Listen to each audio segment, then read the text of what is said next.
Not the best angle, but this is what I got to work with. This is the INNERWILD camping sleeping pad, which is self-inflating, and I just got it from Amazon through the Vine program to try it out, and I gotta say, it's pretty cool.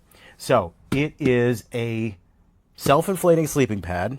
It comes with a pump that you insert into this little chamber here.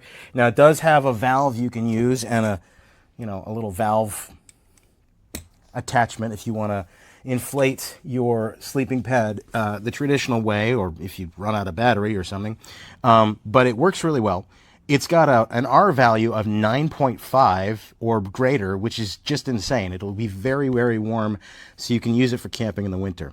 It is pretty heavy and pretty bulky, so it's definitely not for backpacking, but it's great for car camping or crashing at somebody's house or whatever. If you need a good, comfortable and easy to inflate sleeping pad, it's really great. Let me show you how it works. All right, so you've got your little pump here, and it's a one-way pump. It's going to draw from this side, and it's going to blow out of this side. Now this is where you insert the pump. Now if you stick it in the middle, it's not going to turn on. But this then becomes a switch. So if you press the pump this way, it's going to attach to this valve here and blow into the sleeping pad. And when you pull it this way, it's going to attach to this valve here, and it's going to draw out of the sleeping pad. It's pretty quick and pretty easy, a little bit noisy, but that's what you got to deal with for convenience.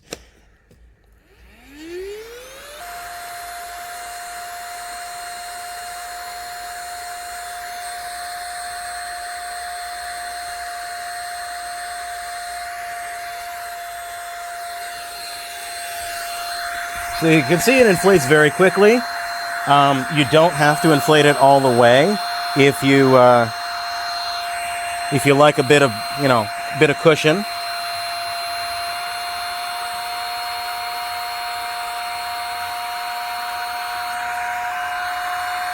When the sound changes, it's probably not going to get too much more inflated, but it's very firm. I would call that about 2.5, 3 inches thick. It's pretty nice, I have to say. It even has a sort of little pillow area. I mean, it's not really a pillow, but if you don't have a pillow and you need something to sleep on, it's better than just a flat pad. I personally would put a camping pillow under this. So I'm going to take this out camping for the first time next week, actually, and it arrived just in time. It's very, very nice. It's very warm. I'm not worried I'm going to be cold at all. It's nice and cushiony. It doesn't really feel like it's going to pop at all. And it's very convenient. It's also wide enough that my arms won't fall off. Some of these sleeping pads, my arms kind of fall off. I don't usually like to sleep inside a sleeping bag. I feel like I'm kind of bound up. So I prefer to either unzip the sleeping bag and put it over me, or take a camping blanket. I don't really have a camping quilt, but it's the same idea. I use the pad as my bed, and I use either an open sleeping bag or a blanket for a blanket. So it's kind of nice to have this really nice sleeping pad that's wide enough that my arms aren't going to flop all over the place. And other sleeping pads, that is the case. It's pretty cool. It is too heavy for backpacking. It is pretty heavy, but it's warm, and if you do car camping, I think it's perfect. And then to deflate, you simply push the pump to the other direction.